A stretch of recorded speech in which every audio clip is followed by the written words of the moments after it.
Salawat dan salam yang kita sampaikan kepada Nabi besar Nabi Muhammad Sallallahu Alaihi Wasallam.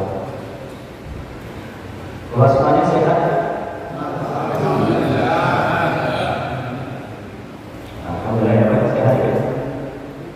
Ini tadi saya coba baca ayat tentang ba'udah. Tahu ba'udah? Ba'udah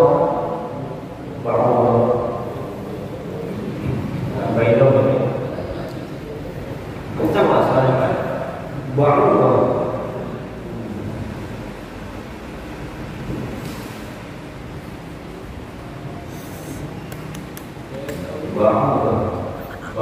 itu artinya nyamuk.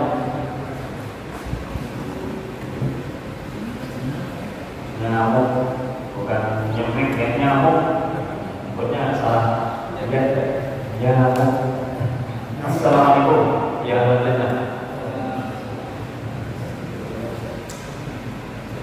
Nah, Ustaz, kenapa nih kok tahu nyamuk? Penting buat kita. Nah, jadi ceritanya ini Pak, kenapa saya mulai ini prolog dulu ya, prolog dulu. Ini ayatnya baru kita rasakan hari ini. Jadi Allah nggak mensuruhkan ngasih perumpamaan kepada orang kafir Quraisy untuk membuat satu makhluk yang mana mungkin nggak dianggap sama manusia. Jadi makhluknya adalah rupanya nyamuk.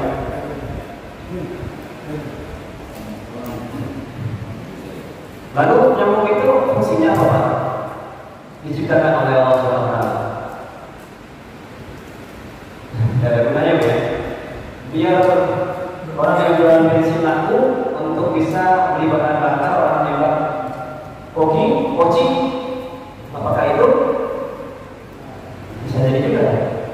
Biar ada transaksi jual beli dari pembelian bahan bakar untuk poci. Apa lagi Pak? Fungsinya mau Pak? Bisa tidur.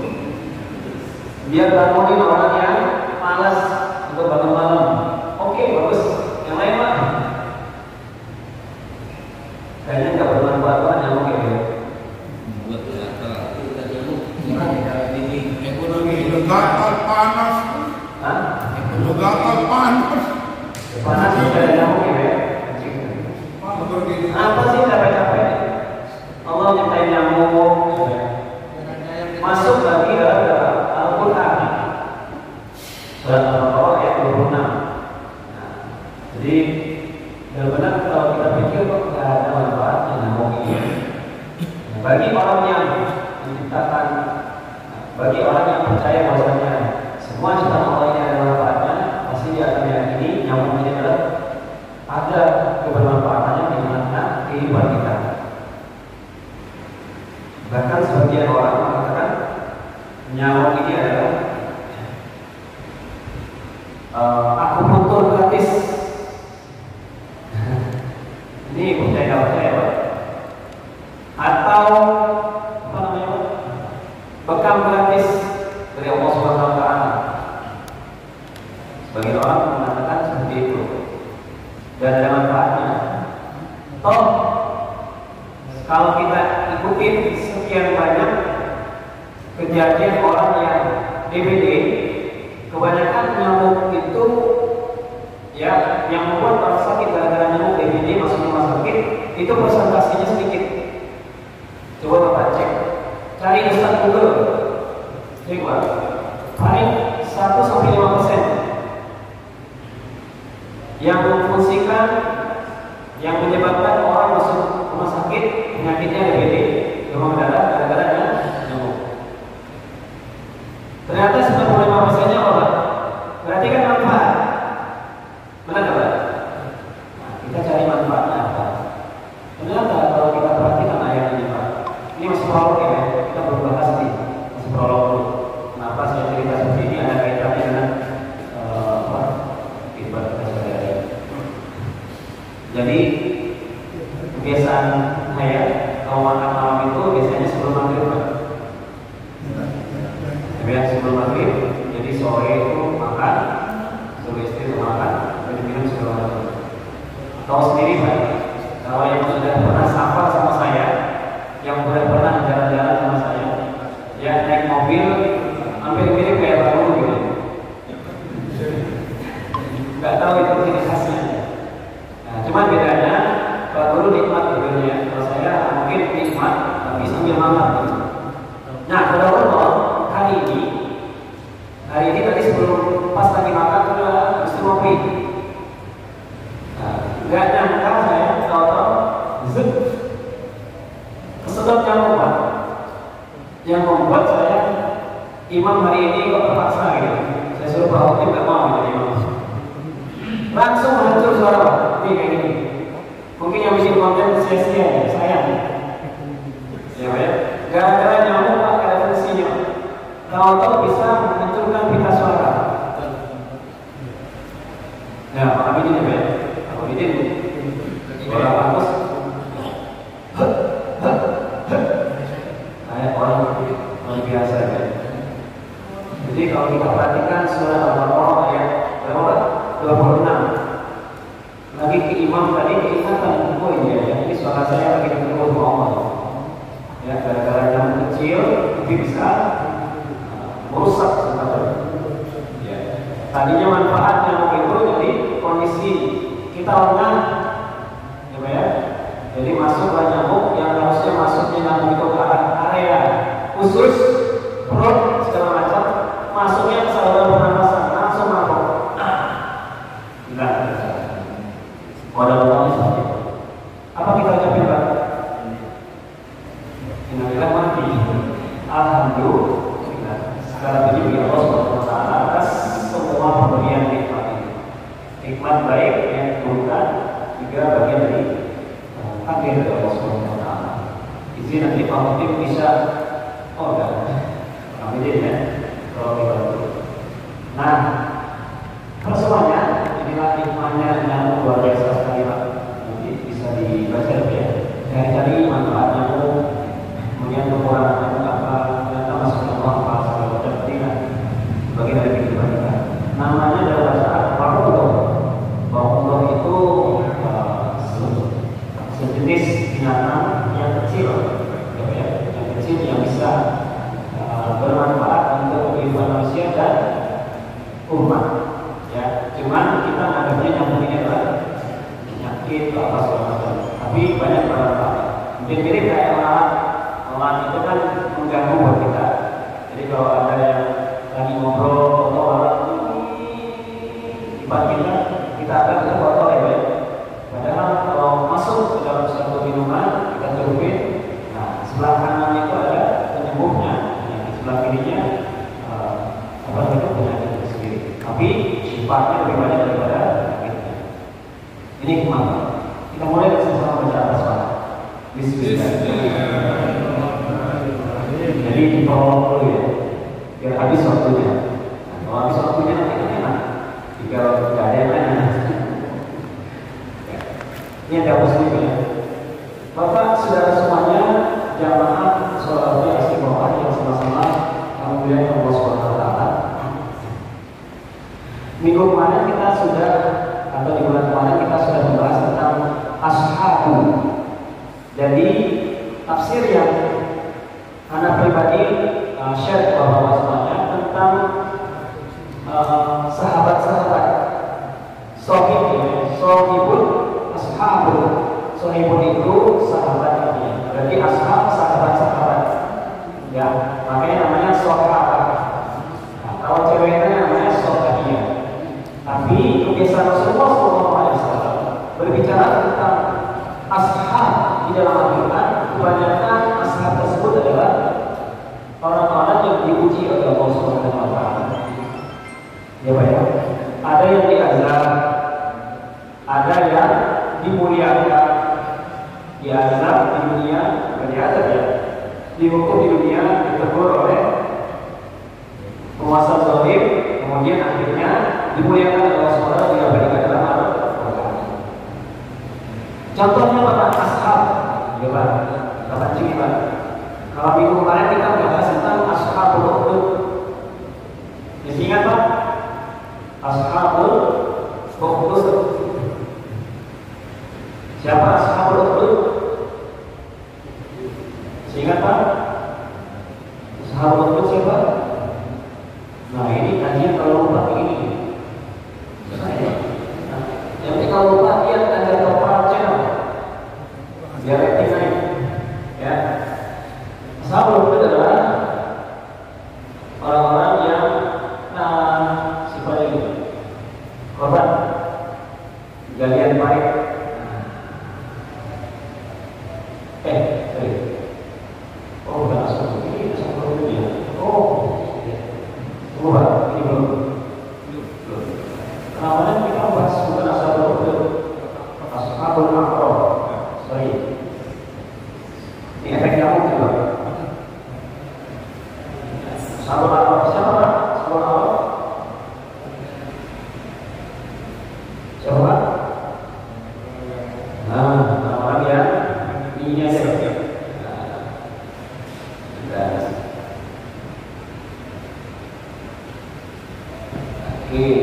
Orang-orang yang digantung oleh Allah Subhanahu wa taala, bukan digantung lehernya. Di PHP sama Allah Subhanahu wa taala, jangan masuk surga dulu atau jangan masuk neraka dulu. Karena apa? Karena kebaikan dan keburukannya seimbang. Di PHP selama 1000 tahun lamanya. Namanya tempat PHP itu antara surga dan neraka adalah apa? Al-Aqrab. Al-Aqrab artinya tempat yang tinggi di antara surga dan neraka. Ya. Al-Aqrab itu kalau kita artikan dalam tafsir Al-Quran tempat-tempat yang tinggi seperti lembah, gunung segala macam, dan dia mampir dulu selama 1000 tahun di PHP-in oleh Allah Subhanahu wa taala untuk yang buru-buru masuk surga. Karena ini masih masa sidang. Ya, sidang itu belum selesai. Karena kebaikan dan keburukan seimbang. Seimbang. Kalau yang masuk surga sudah dua, kalau masuk neraka sudah proses masuk. Ini ada 10 hal. Ini yang kita pelajari di minggu yang lalu atau di bulan yang lalu. Minggu kedua. Apalagi Pak? Ashabul yang lain Pak? Ashabul orang Ashabul Jannah. Terus apalagi Pak? Yang Bapak kalau baca Quran sebutkan penghuni surga. Ashabu apa lagi Pak? Ashabu apa? Ashabul Kahfi. Terkenal ya? Apalagi Pak? Ashabu. Tadi saya baca di ayat pertama, surat pertama, surat pendek. Ashabul Fil. Siapa Ashabul Fil? Pasukan gajah. Orang Iran menyebar apa? Berhala atau menyebar beragama manusia. Ashabu apa lagi Pak? Ashabu Al-Yamin. Berada Pak? Berada kan? Golongan kanan. Apa Pak? Ashabul Ashimal. Golongan kiri. Golongan kiri. Ashabul lagi Pak? Banyak banget. Pernah dengar Ashabul Sabt? Pernah dengar? Ashabul Sabt. Orang yang melanggar perjanjian Allah di hari Sabtu. Ya. Orang Yahudi yang melanggar aturan Allah di hari Sabtu disuruh tidak boleh mancing. Ya, malah mancing. Karena Allah kasih hadiah kepada penduduk di tanah Mesir ketika itu untuk bisa beristirahat, ya, untuk ibadah sama Allah. Dan sengaja di hari Sabtu itu Allah keluarkan ikan dengan banyak, jumlahnya banyak. Nah, satu-satunya melanggar aturan Allah, langsung dihukum oleh Allah SWT menjadi kera-kera yang konyol, kera-kera yang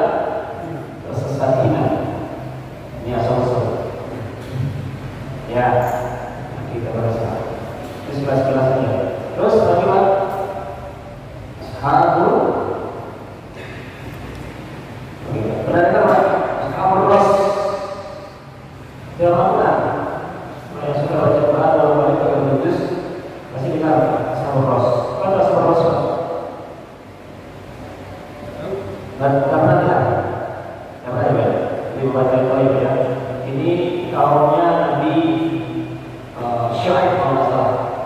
Setelah Nabi Syuaib ada kaum yang bernama Ashabul Ras, diutuslah seorang nabi namanya Hanzalah dari kaum turunan daripada Nabi Nuh ya, terusnya kemudian dia melanggar beberapa juga yang masih bersama dengan kelompok-kelompok orang-orang yang membuat bukit menjadi kota, bukit menjadi gedung-gedung yang tinggi. Ya, dia sombong, dia mogah, kemudian dia gubernur lagi. Ashabul. Nah, ini Pak. Ashabul lagi Pak. Ashabul Ukhdud.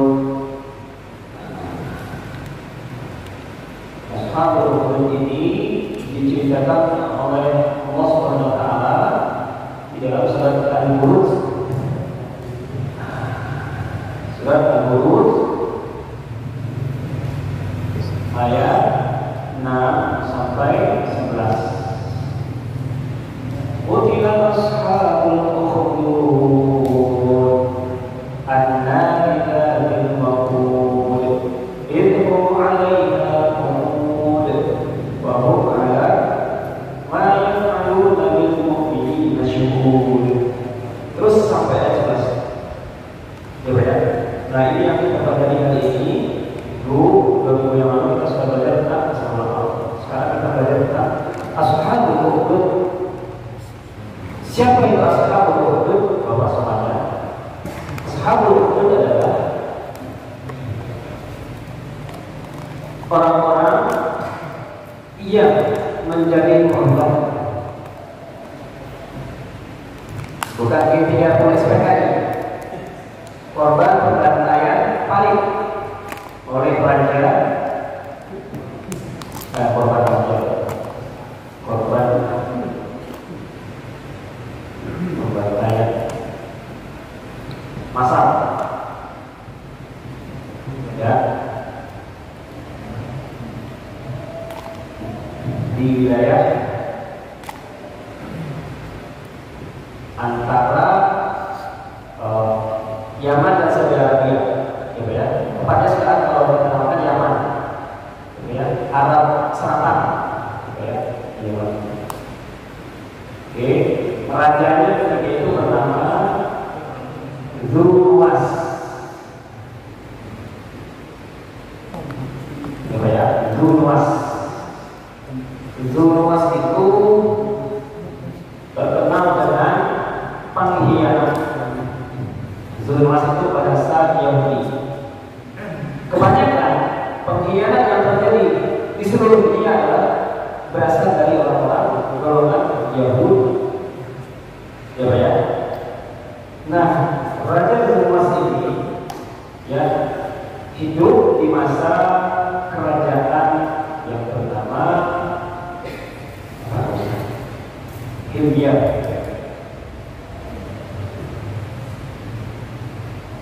Ya Pak ya. Oke. Kemudian dia hidup di era Nabi Isa itu kurang lebih 1 Masehi ya. Dihitung ya, di Nabi Isa. Nah, ya Pak ya. Di Nabi Isa 1 Masehi. Kemudian jarak sekitar 206 tahun 206 Masehi itulah hidup Ashabul Kahfi. Kemudian tahun 517 pengkhianatan terjadi pada raja sebelum Dzulnuwas ini, ya 519 Masehi. Kemudian di tahun 523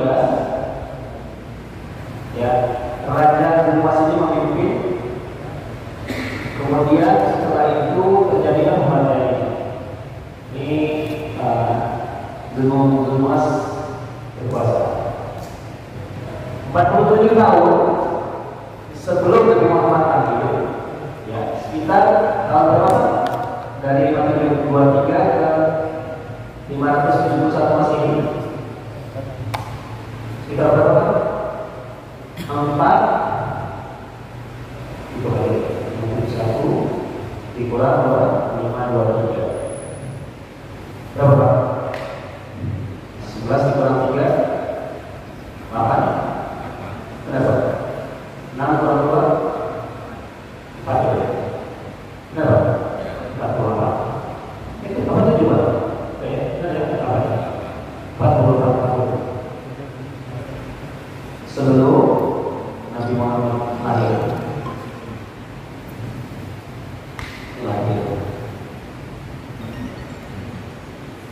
Jadi kejadian Ashabul Ukhdud ini masih hangat banget, masih sangat heroik ceritanya. Sampai-sampai Nabi Muhammad SAW ketika beliau ya dilahirkan, kemudian dia akan menjadi Rasul 40 tahun, ya berarti kurang lebih 40 tahun kejadiannya sudah lewat. Gitu ya. Nabi Muhammad SAW diceritakan oleh malaikat Jibril tentang kasus Ashabul Ukhdud ini. Sebenarnya apa sih yang terjadi Ashabul Ukhdud? Nah, kebiasaan Nabi Muhammad adalah menceritakan kisah-kisah umat-umat terdahulu. Karena apa? Kedepannya setelah saya tidak ada kata Nabi Muhammad akan terjadi sama kalian apa yang terjadi oleh umat-umat terdahulu. Jadi sebagai motivasi untuk umat Nabi Muhammad, sahabat-sahabat, oleh pengikut Nabi Muhammad Sallallahu Alaihi Wasallam. Jadi kejadian ini terjadi di sekitar zaman. Ya. Nah ceritanya bagaimana Pak? Ceritanya ada di dalam hadis Nabi Muhammad SAW nomor 305 yang diriwayatkan oleh Muslim. Ya, kejadiannya lengkap kan? Bapak boleh lihat di kitab ya yang diriwayatkan hadis dari Muslim. Ini panjang banget ceritanya, singkat ceritanya gini Pak. Jadi seorang raja yang hidup di zaman apa namanya sebelum 47 atau 48 mulai Nabi Muhammad SAW, raja ini senantiasa menyembah matahari, menyembah pepohonan, menyembah paganisme, berhala. Paganis ya, paganis itu apa yang disebut? Berhala tapi tidak kelihatan, paganis. Ya baik. Karena dia terinspirasi dari agama yang berada di Iran, ya, dari Imperium Sanatisme. Jadi terinspirasi dari sana. Jadi Dunuas ini mengkudeta raja yang besar di wilayah Yaman. Kemudian setelah dikudeta, dia seorang pojok hampir mirip kayak Fir'aun. Disuruhnya semua pengikutnya, prajuritnya, umatnya, semuanya untuk menyembah pada saya. Ya, menyembah pada Dunuas. Setelah menyembah Dunuas, ya orang pada takut sesuatu, nggak berani apa-apain, hampir mirip kayak Fir'aun. Ternyata ada seorang ahli sihir, ya, datang kepada raja. Ini kisah dari Allah SWT. Datang kepada raja. Rajanya misalnya Pak Khotim. Saya sebagai tukang sihir, ya, datang kepada Pak Khotim. Pak Khotim, saya bilang kepada Pak Khotim, saya ini udah tua. Saya ini pengen menularkan ilmu saya, ilmu sihir saya kepada seorang anak muda yang nanti ilmu sihir saya ini dipakai terus dimanapun dia berada. Ya. Langsung di ACC oleh Pak Khotim. Di ACC dia begini, oke lah, mencari anak muda. Setelah cari anak muda, kemudian dapat dihadapkanlah kepada tukang sihir ini. Tukang sihir, ini anak muda, silakan kamu ajarkan ilmu-ilmu yang kamu punya. Entar lagi kamu meninggal dunia. Ya, kata si Zunuwas namanya. Kemudian dalam kemudian yang satu kisah itu, ini istana. Saya ilustrasikan ya dari bapak-bapak. Ini ada rumah rahib atau mereka dari kalangan orang-orang Nasrani. Kemudian di sini ada si rumah tukang sihir.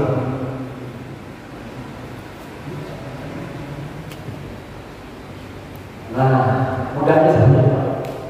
Nanti juga ya. Ketika diinstruksikan oleh raja, tim milik Pak Malimin. Mana Pak Malimin? Ya. Pak Malimin, tolong jalan ke tukang sihir. Kamu belajar ilmu baru. Kata si raja, jalan. Sebelum sampai ke rumah tukang sihir, si anak muda tadi mampir dulu ke tempat atau rumahnya lahir atau rumahnya pendeta dari kaum Nasrani. Kemudian sebelum datang ke tukang sihir, dinasihatilah anak muda tersebut bahwasanya kamu akan menjadi orang yang baik, kamu menjadi orang yang hebat, tapi di balik kehebatan kamu nanti kamu dapat ujian. Seolah-olah peranan kondisi pemuda ini akan terjadi sesuatu nanti di masa yang akan datang. Jadi ramalan itu ditangkap oleh anak muda. Di dalam perjalanan, kemudian lanjut dari rahib ini dia mendapatkan ilmu baru. Pak Malimin mendapatkan ilmu baru dari si tukang, si rahib dapat ilmu baru tentang hikmah-hikmah, kebaikan-kebaikan, nasihat-nasihat. Setelah dapat ilmu baru beliau pergi ke tukang sihir. Ketika di tukang sihir, si tukang sihir ini ya nyentilin telinganya, kalau berbuat salah dihukum lah, kayak kita ngajarin anak. Jadi dia kasar-kasar ngajarin si Pak Malimin ini, ngajarin si anak muda tadi. Setelah itu disuruh balik lagi, dia nggak dapat ilmu apa-apa, kemudian balik ke rahib. Saya nggak dapat ilmu apa-apa. Udah, kalau nggak dapat ilmu apa-apa, udah kamu standby aja. Kamu bilang sebelum kamu ke tukang sihir, kamu bilang sebelum habis waktunya, bilang saja kamu ada hajat pada keluarga kamu sehingga harus pulang. Ya, nggak apa-apa. Yang penting kamu jangan dipukul, jangan disiksa. Setelah itu balik lagi ke rahib. Kemudian seperti itu balik terus sampai 3 kali. Pada masa tertentu si anak muda tadi mampir ke rahib, kemudian dikasih ilmu kalau ada apa-apa silakan kamu berdoa kepada Allah Subhanahu Wa Taala. Sesungguhnya dialah yang menjadikan semua itu menjadi hebat. Salah satunya adalah dia bisa menyembuhkan penyakit, dia bisa menyembuhkan sakit kulit, dia bisa menyembuhkan semua penyakit yang ada sebelumnya. Kalau Allah sebelum tukang sihir, si anak muda tadi, ya, sempat dihadap oleh dabah. Dabah itu adalah hewan buas yang muncul di era-era apa namanya itu zamannya kerajaan Zunuwas ini, ya. Dan dabah ini nanti akan muncul lagi di akhir zaman. Kemudian ketika itu nggak ada orang yang bisa menyingkirkan hewan yang besar ini ketika terjadi penghalangan oleh hewan ini. Kemudian akhirnya orang-orang masyarakat sekitar kita bayar sama anak muda ini dengan karomahnya, yang akhirnya dengan izin Allah SWT berdoa, ya Allah, kalau seandainya pertemuan saya dengan rahibnya adalah yang terbaik dan pertemuan saya dengan tukang sihir ini tidak yang terbaik, maka jadikanlah hewan ini mati ketika saya hadapnya. Dikabulkan sama Allah, dipegang batu besar, kemudian dilemparkan kepada dabah tersebut, akhirnya mati hewan tersebut. Orang-orang yang melihat ketika itu anak muda yang tadi sudah diberikan hikmah oleh si raja rahib, ya, kemudian dia mendapatkan kepercayaan kemuliaan dari masyarakat setempat. Akhirnya terkenal dia, Syantero Yaman ketika itu. Terkenal ada seorang yang nggak tukang sihir tapi bisa mengobati orang dengan canggih, layaknya Nabi Isa alaihissalam. Gitu ya. Setelah itu akhirnya sampai didengar oleh sahabat daripada Zunuwas. Sahabat dari siapa Pak? Zunuwas. Zunuwas itu punya prajurit yang duduk di samping-sampingnya, ya. Kemudian salah satu di antara prajuritnya itu dalam kondisi buta. Karena si anak muda tadi itu merasa ya dimuliakan oleh masyarakat setempat sampai keterlihatnya, akhirnya yang buta tadi datang supaya anak muda ini minta tolong diobati. Sambil didatangi, wahai anak muda, saya sudah mendengar informasi tentang kamu, bahwasanya kamu adalah orang hebat, kamu bisa menyembuhkan penyakit baik yang buta maupun yang sakit kulit, kusta dan seterusnya. Ini harta sebesar dinar dirham, ambillah. Tapi syaratnya satu, sembuhkan anak saya. Ketika itu dibawa Allah Subhanahu Wa Taala dengan doa yang sangat saja. Diapapun oleh Allah Subhanahu Wa Taala, kemudian sembuh mengatasi sahabat Raja Zulmas tadi.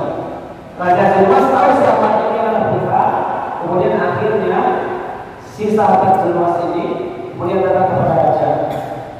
Raja, saya bersembuh. Saya disembuhkan oleh Tuhan daripada anak muda ini. Rabbi hadzal ghulam, ya Tuhan, yakni Tuhan daripada anak muda ini.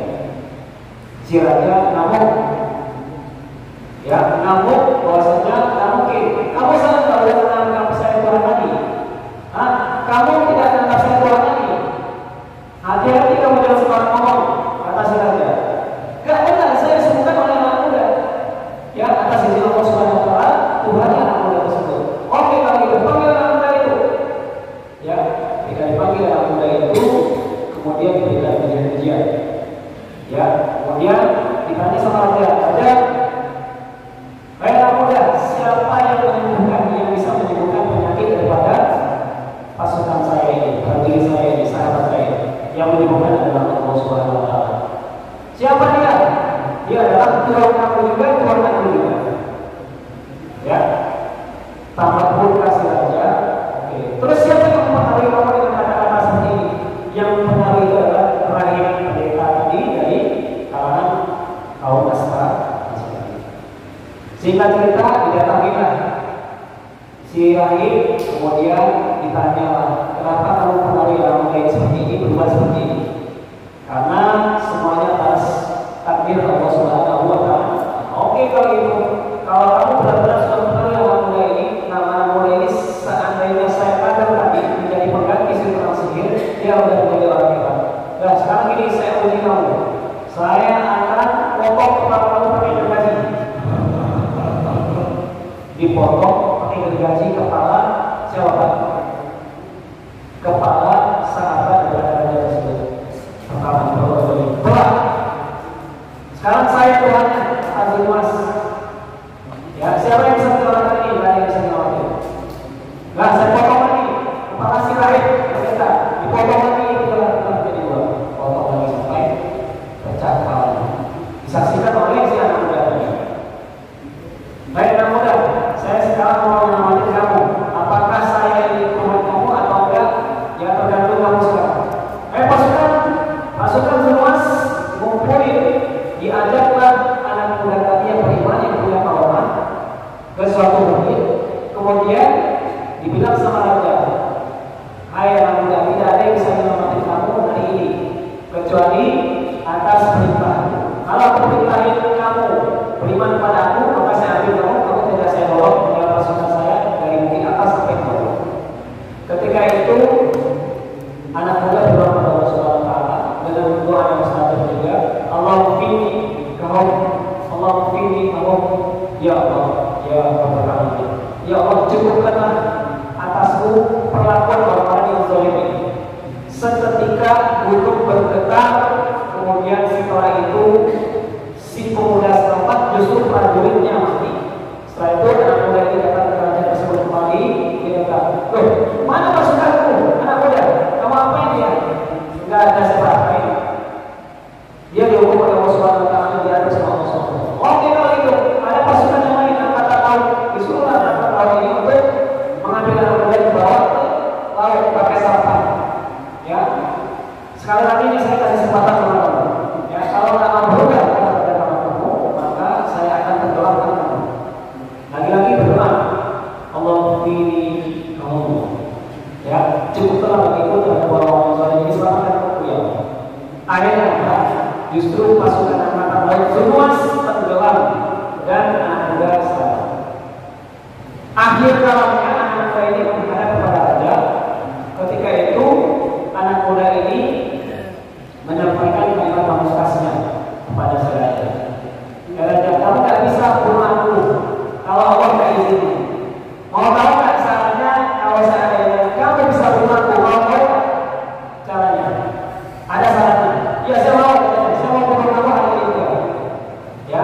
Caranya kamu kumpulkan seluruh penduduk yang ada di wilayah ini, ya. Kemudian tangan saya ikat, tangan saya pecah. Kemudian kamu siapkan busur panah. Kamu sendiri yang nembakin saya. Tapi saatnya kamu baca Bismillahirrahmanirrahim. An-Abdullah bila pihak al-Quran. Sesungguhnya dengan nama Allah Subhanahu wa taala sebelum dia menangis, ya, dengan nama Allah Subhanahu wa taala saya beriman terhadap Tuhan pemuda ini. Benar saja dipraktekkan sama si raja, kemudian ditembakin pada anak muda ini, terus kena pelipisnya. Tancap sini Pak. Seketika itu raja ini menjadi senang Pak, karena tujuan dia untuk mematikan anak muda selesai. Tapi dia lupa disaksikan oleh seluruh penduduk Yaman ketika itu. Apa yang terjadi Pak? Salah satu setelah kejadian itu terjadi, salah satu di antara masyarakat yang masih beriman kepada si raja Zulmas masih menganggap dia sebagai Tuhan, ngadu sama raja. Raja, kamu sudah berhasil membunuh anak muda ini, tapi kamu lupa bahwasanya penduduk dari negeri sudah beriman kepada Allah Subhanahu wa taala. Kok bisa? Kan kamu baca bismillah, Rabbil alamin sebelum kamu membunuh. Oh, saya udah bilang saya. Oke kalau gitu, buatkanlah semuanya prajurit yang masih tinggal, apa ya? Gali parit, masukin semua bahan bakar, kayu, semua pohon-pohon, masukin sana semua. Semua penduduk yang tadi kurang lebih dalam tafsir Misbah Quraisy dikatakan bahwasanya, ya, orang-orang yang meninggal ketika itu masuk ke dalam parit itu sejumlah 20.000 orang. Tinggallah dalam hadis terakhir yang Sahih Muslim itu nomor 3005, ya Pak ya. Di penghujung ada seorang ibu yang lagi minum bayi, Pak. Ya Pak ya, lagi minum bayi. Kemudian ketika itu dia ragu-ragu untuk masuk ke dalam parit karena semua orang 20.000 orang sudah masuk, Pak, kecuali ibu itu sendiri. Ragu-ragu untuk masuk karena apa? Pengen mengamati tiba bayi. Seketika itu Allah SWT berikan ilham kepada bayi, ngomong, ibu, kamu berada di jalan yang benar. Gak usah ragu untuk masuk ke dalam parit. Silakan masuk. Insya Allah kamu berada sama orang-orang yang benar. Tanpa ragu sih yang terakhir itu, kalau dengan kisahnya ini kita nangis Pak. Ya, karena perjuangan orang-orang dulu untuk beriman pada Allah SWT itu berat banget. Makanya dalam satu riwayat dikatakan orang-orang yang banyak masuk ke surga itu Pak, ternyata golongan orang-orang yang sebelum Nabi Muhammad diutus. Nah ini Bapak boleh cari ya, sehingga umat Nabi Muhammad itu sedikit yang masuk surga. Ya, kalau Bapak pernah dengar umat Nabi Muhammad itu yang dihisab, yang tanpa dihisab masuk surga itu 70.000 ya. Pernah dengar Pak hadisnya? Pernah dengar? Ya, itu tanpa hisab. Apakah kita termasuk terlalu pede? Mudah-mudahan kita termasuk pede, tapi sangat jauh sekali Pak. Sisanya itu mungkin bisa jadi ashabul a'raf. Bisa jadi kita tergelincir karena kemewahan di dunia kita. Dan seterusnya. Akhirnya kisah ini tragis.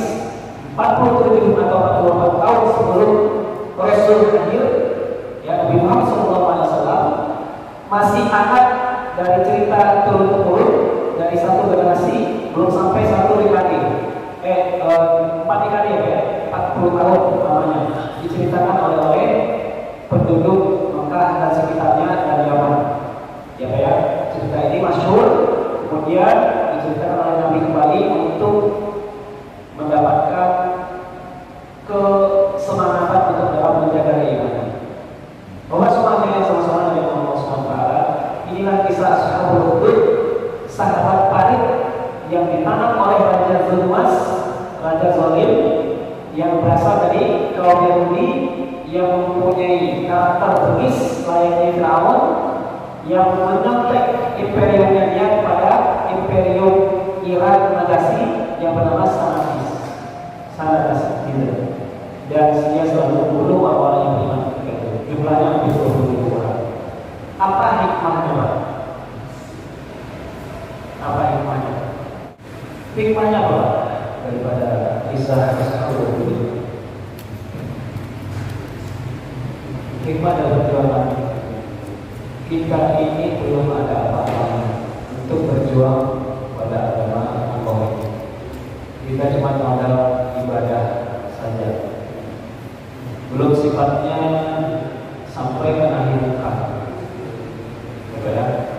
Baru sifatnya melakukan amal soleh, kemudian amal ma'ruf, nahi munkar masih belum. Sehingga Rasulullah SAW dari Anas bin Malik radhiyallahu anhu bersabda, keadaan kita di akhir zaman hari ini, yakni ya'ti al-nas zaman as-sabir bihim ala dini al-qabili al-hijab. Akan datang kepada manusia suatu zaman orang yang berpegang teguh pada agamanya seperti orang yang menggenggam bara api. Hadis ini diriwayatkan oleh Tirmizi, yang mana kita semua hidup di akhir zaman yang penuh tantangan. Zaman sebelum Nabi Muhammad atau ketika Nabi Muhammad, ya, banyak penyiksaan, embargo dan seterusnya. Hari ini kita tidak banyak ujian, kecuali hanya cacian, bulian dan seterusnya. Akankah kita bertahan? Bertahan. Karena setiap kebaikan akan menghapus semua keburukan-keburukan kita. Lakukan kebaikan dimanapun kita berada. Lakukan amal soleh dimanapun kita berada. Hatta semua manusia tidak ada yang percaya sama kebaikan kita, maka kita yakini terus bahwasanya Allah bersama kita. Kalau saya dulu pernah berpesan, ya, nek matio bodo bahulek perusak nyawa ini bisa. Ketika kiai kami dulu mengatakan dikejar-kejar oleh orang-orang komunis tahun-tahun sebelum kemerdekaan, 3 anak muda ini dikejar-kejar, kemudian dipesankan pada santrinya, sudah, kamu tinggal di pondok, nanti teruskan perjuangan kamu. Aku tidak akan pernah yang namanya takut dari mati. Matio, kalau mati memang waktunya mati, hari ini mati. Tapi jangan lupa, setiap kebenaran akan menemukan titik dan masanya, dan semua kebaikan pasti akan muncul. Bodoh kita perlu saat nawati bisa. Apa artinya Pak? Berjuang untuk menghadapi hidup manusia di akhir zaman ini penuh tantangan seperti memegang bara. Kemudian tantangan ini terus ada di hadapan kita. Jangan ragu sedikit pun kembali kepada Allah dan Rasulullah. Atau bahasa kita kembali kepada Al-Quran sebagai pedoman hidup kita dan hadis Nabi Muhammad SAW, sampai nyawa kita hilang dengan sekejap. Insya Allah, semuanya yang dilihat kami hari ini adalah orang-orang yang bertanggung jawab atas kesolehan pribadi dan keluarganya. Mudah-mudahan yang lain terinspirasi, bukan karena hal-hal yang lainnya, tapi lillahi ta'ala.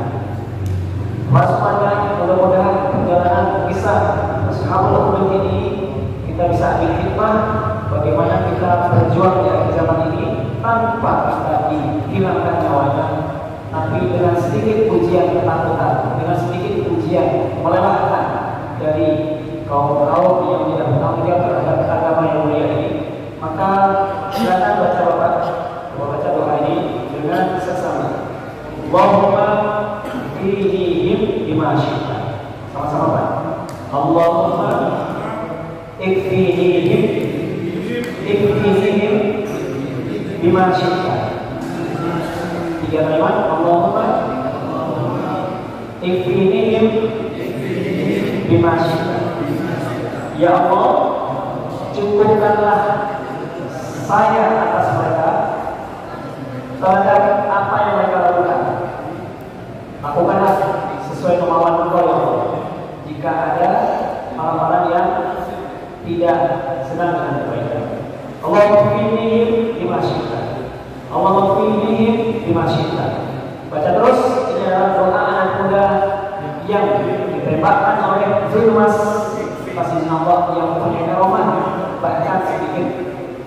luar biasa ada amal solehnya. Apakah sudah? Kalau nggak hafal, lihat di konten YouTube-nya ada Bapak, insya Allah nanti bisa dihafalkan. Sekali lagi, Allahumma ikfinihim. Ini alif ya. Nah, ikfinihim. Kenapa ada dikasih ikfi di sini? Untuk memudahkan hafalan. Harusnya nyambung. Allahumma ikfinihim bima syi'ta. Allahumma ikfinihim bima syi'ta. Ya, ini bahasa apa? Allahumma ikfinihim bima syi'ta. Dia memudahkan hafalan. Allahumma ikfinihim bima syi'ta. Kalau nyambung, Allahumma ikfinihim bima syi'ta. Kalau tanggung alifnya bisa. Kalau saya baca, Allahumma ikfinihim bima syi'ta. Mudah-mudahan inspirasi dari kisah Ashabul Ukhdud semangat saudara semuanya yang di musola atau tidak musola tetap kita jaga ukhuwah dimana kita berikan Islam yang akurat Islam akan tinggi dengan sendirinya dan tidak ditinggikan oleh manusia kecuali atas izin Allah Subhanahu wa taala. Barakallahu fiikum. Ada pertanyaan? Gak ada pertanyaan?